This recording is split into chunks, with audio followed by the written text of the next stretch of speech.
Bismillahirrahmanirrahim. Assalamualaikum warahmatullahi wabarakatuh.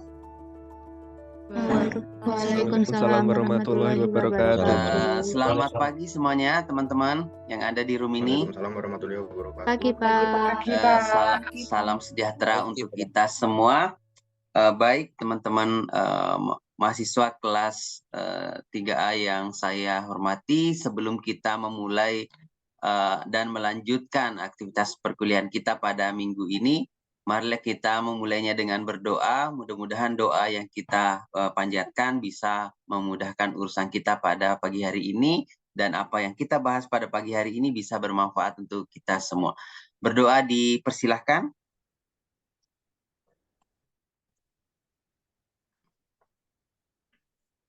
Terima kasih. Apa kabar semuanya teman-teman hari ini? Alhamdulillah baik, Alhamdulillah baik, Pak. Oke, mengawali pagi ini, sepertinya pagi ini adalah mata kuliah pertama di hari ini ya. Anda mulai dengan mata kuliah penilaian pembelajaran di sekolah dasar. Nah, tidak terasa minggu demi minggu telah kita lalui teman-teman.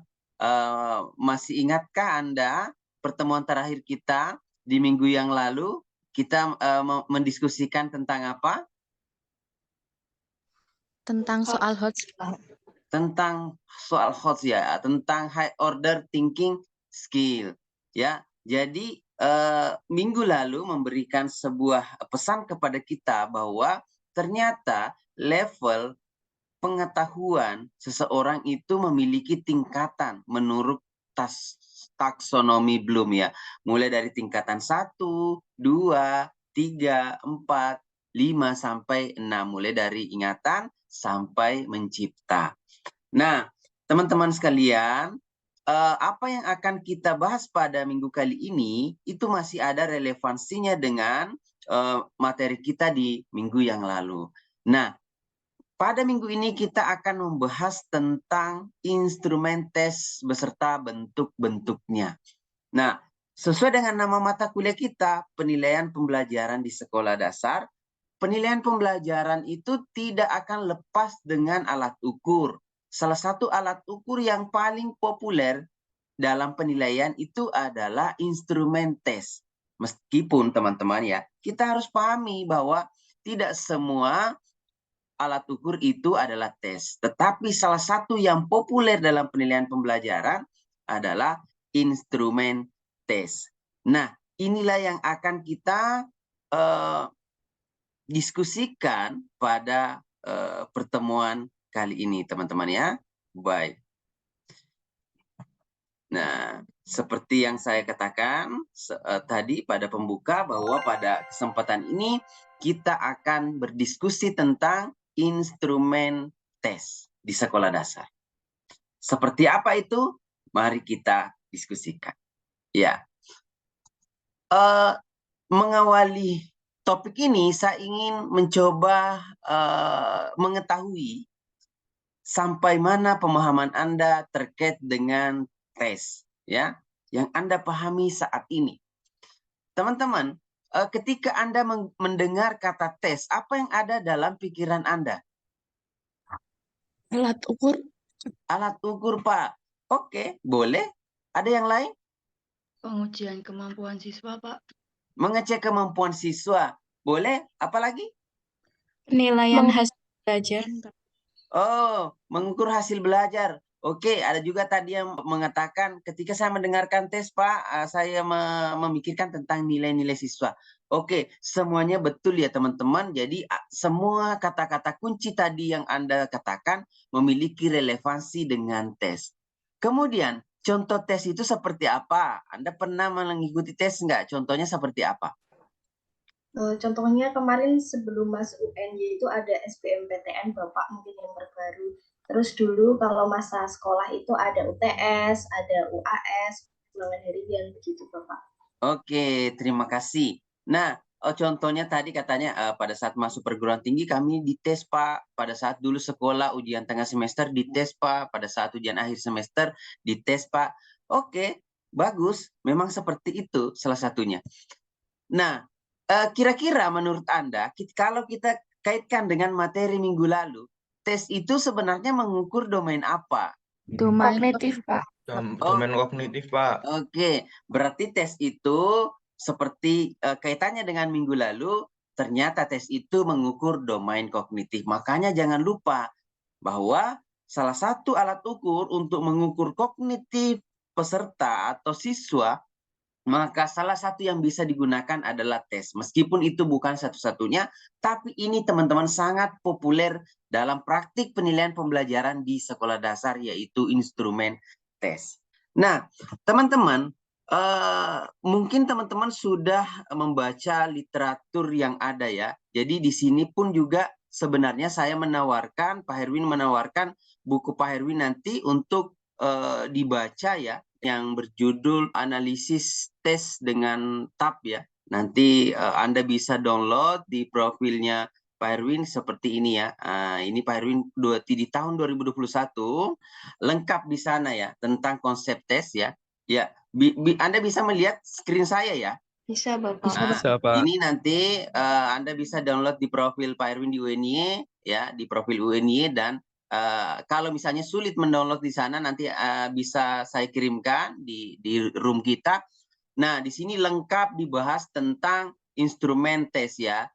Jadi buku ini Pak Herwin tulis di tahun 2021 untuk melengkapi referensi kita pada mata kuliah penilaian pembelajaran di sekolah dasar. Di sana lengkap bentuk-bentuk tes dan lain-lain sebagainya. Ya, silahkan nanti di download. Pada kesempatan kali ini kita sudah mendiskusikan tadi tentang bagaimana akhirnya kita sepakat bahwa tes itu mengukur kognitif, teman-teman. Ya, benar. Dia mengukur kognitif.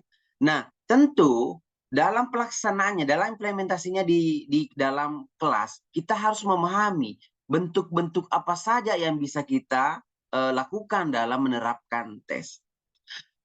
Kalau kita merujuk pada literatur-literatur yang pernah kita baca beberapa minggu yang lalu, teman-teman pasti akan ketemu nanti satu garis besar yang mengatakan bahwa ada dua bentuk tes. Ya, teman-teman ya. Pertama itu adalah bentuk objektif. Bentuk objektif itu seperti apa? Pilihan Seperti ganda. pilihan ganda, Pak. Iya, seperti pilihan ganda. Ini ada di slide ya, isian singkat, menjodohkan. Dikatakan objektif karena ya skornya objektif ya. Kalau salah 0, benar 1. Artinya pemeriksaannya objektif gitu ya. Hampir siapapun yang memeriksanya hasilnya akan relatif sama ya, karena lebih objektif dalam penskorannya. Tetapi teman-teman tidak hanya itu, ada juga bentuk subjektif seperti soal uraian. Nah, dikatakan bentuk subjektif ya karena skornya dapat bervariasi sehingga memungkinkan subjektivitas penilai dalam menilainya. Nah, kira-kira seperti itu. Sehingga ini menjadi suatu tantangan dalam pelaksanaan penilaian pembelajaran di lapangan ya. Sehingga harus kita perhatikan dengan baik-baik. Oke. Nah, misalnya seperti ini teman-teman ya.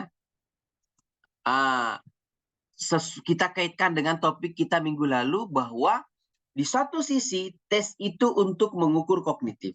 Di sisi lain, level kognitif manusia, level kognitif siswa, level kognitif peserta didik itu memiliki tingkatan. Mulai dari level mengingat, memahami, mengaplikasikan, sampai mencipta. Maka ada teknik-teknik sendiri nanti untuk mengaitkan antara soal yang kita buat dengan level-level kognitif yang kita telah pelajari minggu lalu. Nanti ada kaitannya ya. Nah, misalnya dalam bentuk objektif seperti ini, kita kenal salah satunya adalah pilihan ganda. Teman-teman harus memahami bahwa dalam pilihan ganda itu ada syarat-syarat yang harus dipenuhi. Harus ada dasar pertanyaan, harus ada pokok soal atau stem, harus ada pilihan. Nah, ini adalah pilihan. Pilihan ini syaratnya adalah hanya satu kunci jawaban, dan yang lainnya adalah apa? Selain kunci jawaban dalam pilihan, yang lainnya adalah Pengecoh, Bapak. Pengecoh, Pak. Ya, yang lainnya adalah pengecoh. Tetapi teman-teman, pengecoh bukan sembarang pengecoh. Pengecoh ini harus memiliki relevansi dengan kunci jawaban. Jangan terlalu jauh dari kunci jawaban. Itu di pilihan ganda. Nah, bentuk objektif lainnya ada isian ya. Tinggal kita berikan stimulus, kemudian kita hilangkan satu kata kunci yang hilang dalam kalimat itu, kemudian itulah yang akan diisi oleh siswa, dan lebih objektif nanti akan kita nilai apakah jawabannya benar, skor 1, jawabannya salah, skor 0. Nah, kira-kira seperti itu. Lebih simpel. Atau bentuk lain, misalnya bentuk benar salah ya. Bentuk benar salah membutuhkan modal satu pernyataan. Pernyataan yang kita berikan kepada siswa, nanti siswa akan memberikan respon hanya 2, benar atau salah, hanya itu. Jadi peluang siswa menjawab benar itu 50%, peluang siswa menjawab salah itu juga 50%, karena hanya benar atau salah, dan seterusnya. Teman-teman, mungkin juga teman-teman pernah melihat dalam kunjungan Anda observasi di sekolah dasar ada bentuk objektif menjodohkan, di mana syaratnya di sini harus ada 2 sisi. Ada 2 sisi yang akan kita jodohkan. Kita tinggal menjodohkan apakah informasi ini relevan dengan informasi lainnya, ya nanti teman-teman atau peserta didik akan menjodohkan informasi itu sesuai dengan materi yang dipelajari untuk menemukan jawaban yang tepat. Begitulah bentuknya untuk tes objektif. Nah, sesuai dengan slide sebelumnya, maka bukan hanya objektif dalam tes ya teman-teman, ada juga bentuk subjektif yang berupa soal uraian. Nah, soal uraian ini teman-teman, ini memberikan kesempatan kepada siswa untuk mengorganisasikan gagasannya lebih terbuka. Ya, tidak seperti pilihan ganda yang terikat dengan pilihan-pilihan jawaban untuk uraian, lebih bebas menguraikan. Nah, cuma tadi kelemahannya adalah sulit untuk diskor ya dan lebih bisa dicampur tangani oleh subjektif penilainya. Nah, kira-kira seperti itu teman-teman ya. Ini adalah contohnya ya. Ada sebuah uraian yang harus dibuat oleh siswa dan penskorannya harus mengikuti rubrik-rubrik yang akan disiapkan oleh pembuat soal. Ingat teman-teman, pada saat teman-teman nanti menjadi guru, membuat soal, mengembangkan tes, jangan lupa merumuskan kunci jawaban, rubrik, dan pedoman penskorannya. Jangan sampai teman-teman hanya bisa membuat soal tapi tidak bisa merumuskan kunci jawabannya, tidak bisa merumuskan pedoman penskorannya sehingga itu tidak bisa kepakai. Kira-kira seperti itu. Nah, sampai di sini ada yang ingin ditanyakan sebelum Pak Erwin lanjut? Belum, Bapak. Belum ada, ya. Bapak. Oke, kita lanjutkan teman-teman ya. Nah, saat ini mari kita berdiskusi tentang suatu topik tertentu.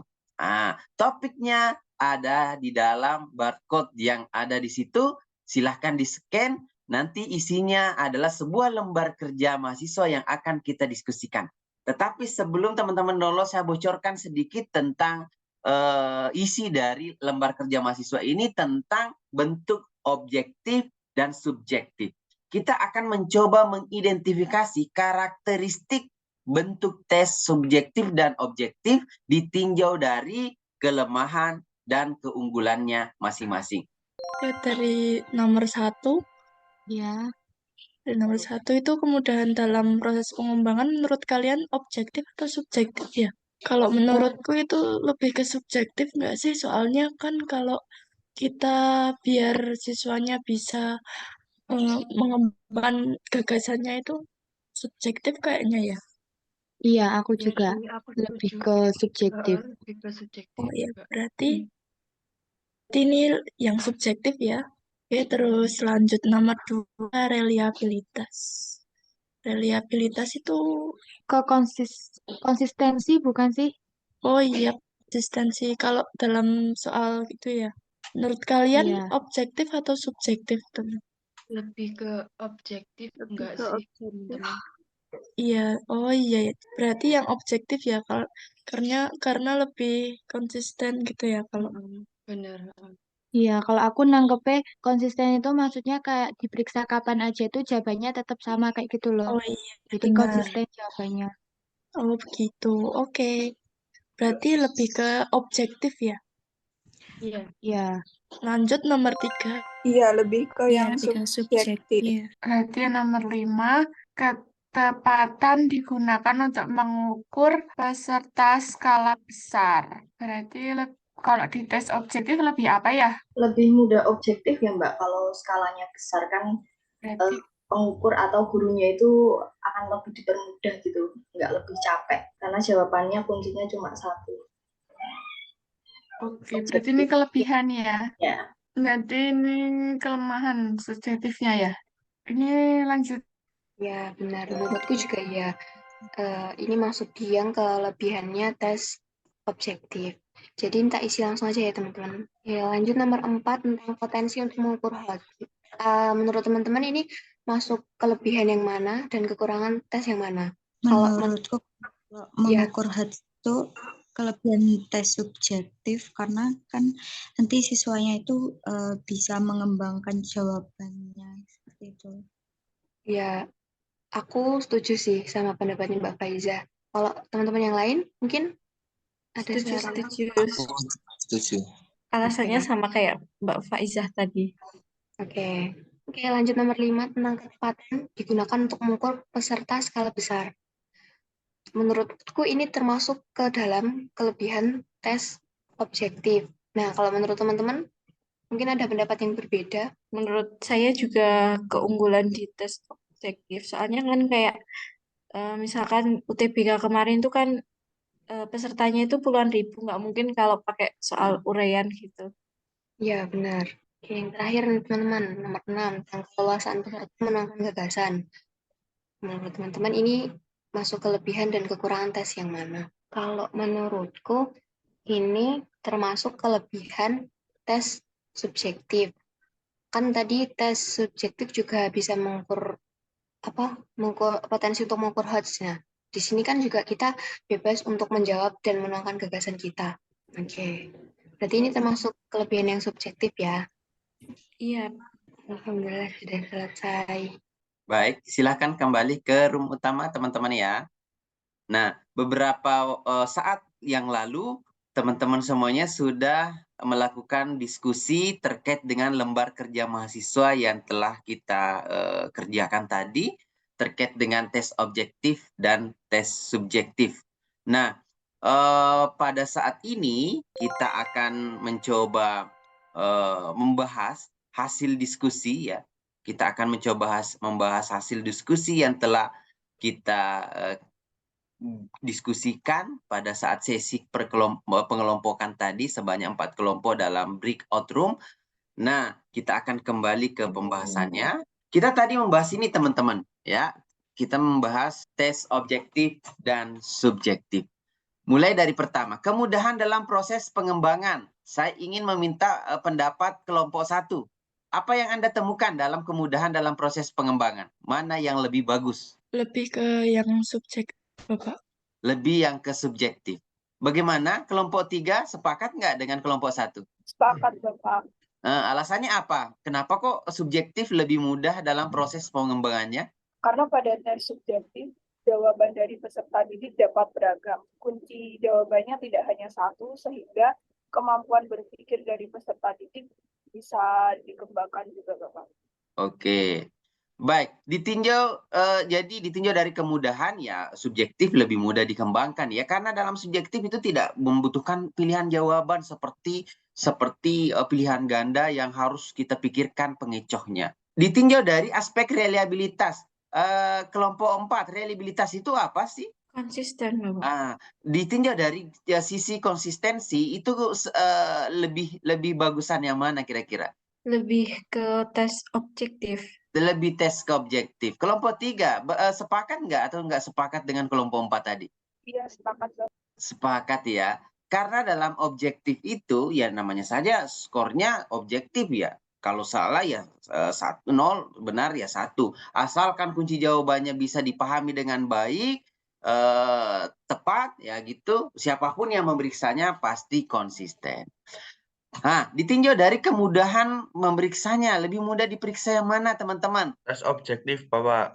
Tes Objektif, Bapak. objektif, ya, tes objektif ya, jelas ya, karena tinggal kita periksa, bahwa kan perkembangan teknologi sudah ada mesin untuk memeriksanya secara cepat. Potensi mengukur high order thinking skill, lebih unggul mana? Kelompok 1?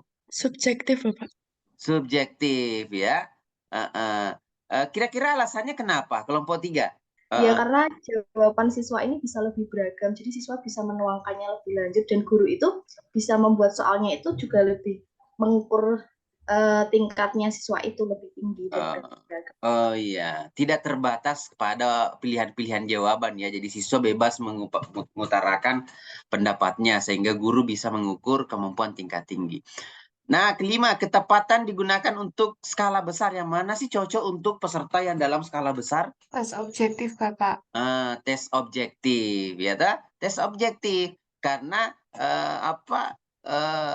untuk subjektif uraian sepertinya sulit ya untuk diterapkan dalam skala besar. Kemudian kelulusan peserta menuangkan gagasan. Tes subjektif. Tes subjektif ya, bahwa memang tes subjektif itu uraian itu memberikan keleluasaan kepada peserta didik untuk menuangkan gagasannya, tidak tertutup oleh pilihan-pilihan jawaban yang memiliki kunci dan pengecoh-pengecoh begitu.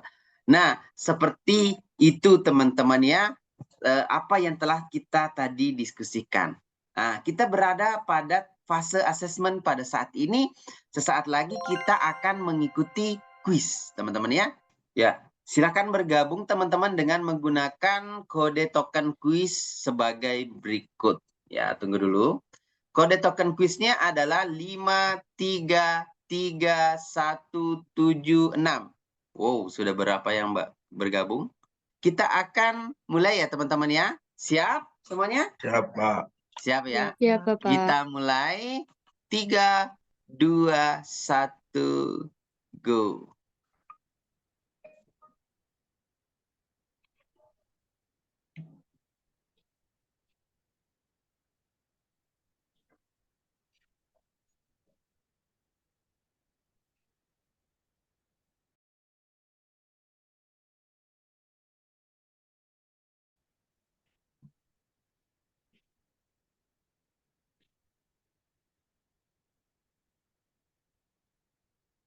Oke, selamat ya kepada teman-teman yang bisa mencapai peringkat tertinggi ya. Jadi yang paling pada dasarnya semua umumnya bisa menjawab dengan benar ya teman-teman ya.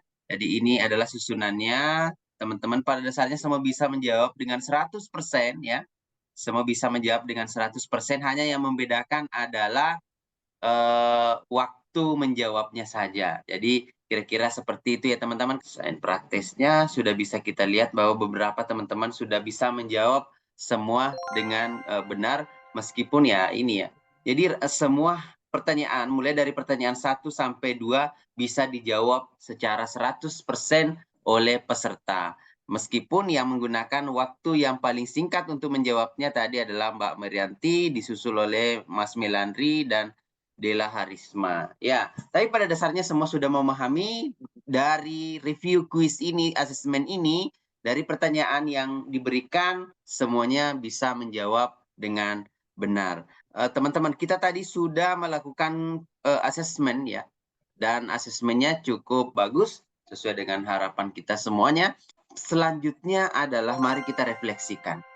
Apa sih yang kita pelajari tadi? Tes itu apa? Ada yang ingin menceritakan kembali? Tes itu apa tadi? Baik, Pak. Menurut saya tes itu adalah sebuah bentuk sebagai pengukuran keberhasilan siswa akan materi yang sudah diajarkan, yaitu yang diukur adalah kemampuan kognitifnya, Pak. Oke, jadi tes itu adalah alat ukur mengukur kemampuan kognitif. Bentuk-bentuknya seperti apa saja? Siapa selain Mas Nugroho? Oke, Mbak Nanda. Bentuk tes ada 2, Pak. Yang pertama objektif dan subjektif.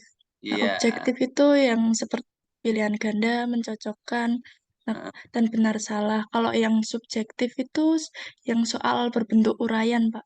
Oke.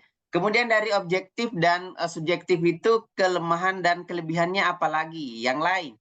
Untuk kelebihan tes objektif sendiri itu ada reliabilitas, ada kemudahan dalam pengskoran atau pemeriksaan, Hmm. serta itu bisa digunakan dalam skala besar. Iya. Kalau subjektif? Kalau subjektif itu keunggulannya itu kemudahan dalam proses pengembangannya tadi, mudah digunakan untuk mengukur HOTS, Hmm. sama keleluasaan peserta itu dalam menuangkan gagasan. Ya, jadi lebih mudah untuk mengukur high order thinking skill. Nah, kemudian terakhir ini apa yang harus dilakukan selanjutnya, teman-teman? Sebagai seorang calon guru, kita harus memahami bahwa untuk menerapkan tes ada aturan-aturan tertentunya, ada karakteristik yang harus kita pahami, tidak asal sembarang menggunakan tes nanti pada saat kalian menjadi guru. Kita harus pahami apa yang ingin kita ukur. Berapa peserta yang ingin kita ukur, level kemampuan apa saja yang ingin kita ukur. Kalau levelnya tinggi, ya sebisa mungkin kita berikan tes subjektif, tes uraian. Tapi kalau levelnya mungkin bisa tidak terlalu tinggi dan pesertanya agak banyak, ya bisa kita menggunakan tes objektif seperti pilihan ganda, menjodohkan, dan seterusnya. Kira-kira seperti itu teman-teman ya. Mudah-mudahan teman-teman bisa menjadi guru yang melakukan asesmen dengan baik, penilaian pembelajaran dengan baik nanti. Jangan lupa bahwa asesmen yang bagus, asesmen yang baik akan menghasilkan keputusan yang baik pula. Kalau asesmennya kurang baik, keputusannya juga akan kurang baik, akan berdampak pada program pembelajaran yang mungkin juga akan berjalan kurang baik. Ya, dengan mengucapkan doa syukur ya, marilah kita berpisah di materi kali ini dengan mengucapkan doa syukur alhamdulillahi rabbil alamin. Mohon maaf atas segala kekurangan yang ada. Meeting kita pada minggu kali ini kita nyatakan ditutup. Mudah-mudahan kita bisa berjumpa kembali di minggu yang akan datang. Untuk tugas tidak terstruktur minggu yang akan datang, mohon teman-teman membaca topik karakteristik butir soal. Di sana nanti kita akan belajar bagaimana mengukur tingkat kesukaran, daya pembeda soal, efektivitas pengeco, dan validitas soal. Itu agenda kita minggu depan. Mohon maaf atas segala kekurangan. Saya akhiri. Assalamualaikum warahmatullahi wabarakatuh. Terima kasih semuanya sudah bergabung di minggu ini. Terima kasih. Waalaikumsalam warahmatullahi wabarakatuh. Terima kasih, Terima kasih, Pak. Bapak. Sama-sama.